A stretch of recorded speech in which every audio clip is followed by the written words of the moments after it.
satu bekal kehidupan setelah kematian kita, selain memperbanyak mengerjakan amal soleh, salah satunya juga adalah memperbanyak bertobat, beristighfar, mohon ampun kepada Allah Subhanahu wa Ta'ala. Karena kita sebagai manusia tentunya tidak pernah lepas dari dosa dan salah. Untuk itu dalam kesempatan kultum yang singkat ini, saya akan membawakan tema tentang istighfar. Istighfar berasal dari kata istighfaro, yastaghfiru, istighfar, yang berarti meminta atau memohon, yaitu memohon ampun kepada Allah atas segala dosa dan kesalahan yang pernah kita kerjakan.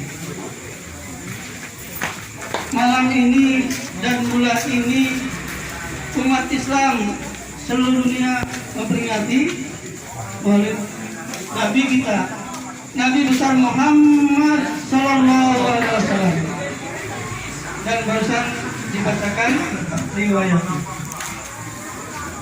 Salah satu hikmah dari Maulid Nabi adalah meneladani dan mencontoh tuntunan yang beliau berikan kepada kita. Salah satu tuntunan yang perlu kita teladani adalah Rasulullah setiap hari bertobat dan beristighfar lebih dari 70 kali. Di riwayat lain lebih dari 100 kali. Yang jelas memang lebih dari 70 kali. Sebagaimana dalam hadis yang diriwayatkan oleh Imam Bukhari, Rasulullah SAW bersabda, "Wallahi inni astaghfiru wa atubu ilaih fil yaumil aktsar min sab'ina marrah." Demi Allah, sesungguhnya saya bertobat dan beristighfar kepada Allah setiap harinya lebih dari 70. Kita yang banyak waktunya kadang-kadang banyak dihabiskan untuk main HP, main game. Padahal istighfar ini, selain kita mohon ampun kepada Allah, banyak keutamaan yang sangat bermanfaat bagi orang yang menjalankannya. Ini sebagaimana di dalam hadis yang diriwayatkan oleh Imam Tirmidzi, Rasulullah bersabda, "Man lazimal istighfar." Barang siapa yang mendalamkan istighfar, barang siapa yang melazimkan istighfar, barang siapa yang gemar istighfar, ja'alaha lahu min kulli dhikin makhrajan. Yang pertama kata Rasulullah, Allah selalu berikan jalan keluar dari segala permasalahan yang dihadapinya. Bapak-bapak punya masalah enggak? Insya Allah yang di sini pasti nggak ada yang nggak punya masalah. Dengan beristighfar, Allah berikan solusi, Allah berikan jalan keluar atas permasalahan yang kita hadapi. Yang berikutnya kata Rasulullah, "Wa min kulli hammin farajan." Nah ini penting juga. Kata Rasulullah, orang yang gemar istighfar itu dijauhkan dari kesempitan hidupnya, dijauhkan dari galau, kata anak sekarang, gundah gulana. Jadi zaman now ini kalau galau perginya kemana Pak? Ke tempat hiburan. Selain mengeluarkan biaya, begitu pulang dari tempat hiburan, galaunya pasti masih menempel. Padahal kata Rasulullah, orang yang gemar istighfar dihilangkan kesempitan hidupnya, dihilangkan kegalauan hidupnya, menjadi perasaan yang sumringah, menjadi perasaan yang gembira. Maka kalau orang yang banyak tenang, ya, sumringah itu karena memang ada masalah, namun karena rajin beristighfar, Allah jauhkan dari kesempitan hidupnya. Dan tak kalah pentingnya kata Rasulullah, wa razaqahum min haitsu la yahtasib. Orang yang sedang beristighfar itu diberikan rezeki dari arah yang tidak disangka-sangka. Ini sama dengan orang yang bertakwa. Karena salah satu karakter orang yang bertakwa itu adalah gemar beristighfar. Bapak-bapak yang berbahagia, beristighfar bisa kita lakukan setiap saat. Menurut tuntunan Rasulullah, minimal selesai sholat minimal kita baca istighfar. Kalau selesai sholat gak baca istighfar, itu benar-benar pelit, Pak, ya.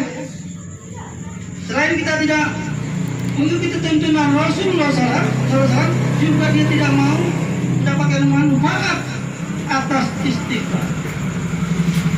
Dan istighfar yang sangat dianjurkan adalah beristighfar di waktu ashar, di waktu sahur, waktu ngamarnya 30 menit sebelum datangnya sholat subuh.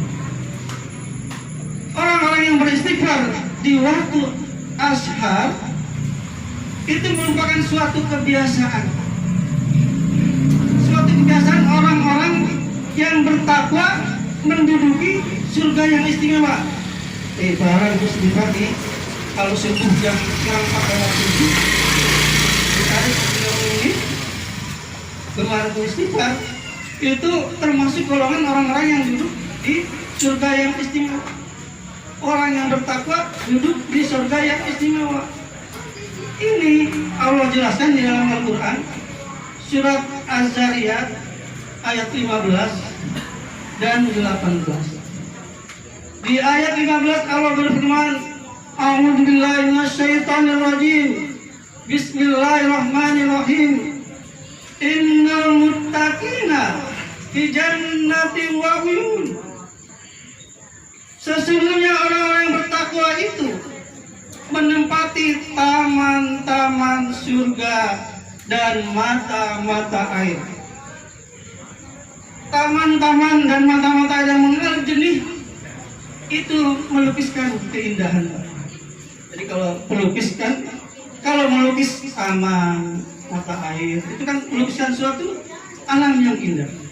Orang yang bertakwa itu menduduki surga yang nyaman, yang istimewa.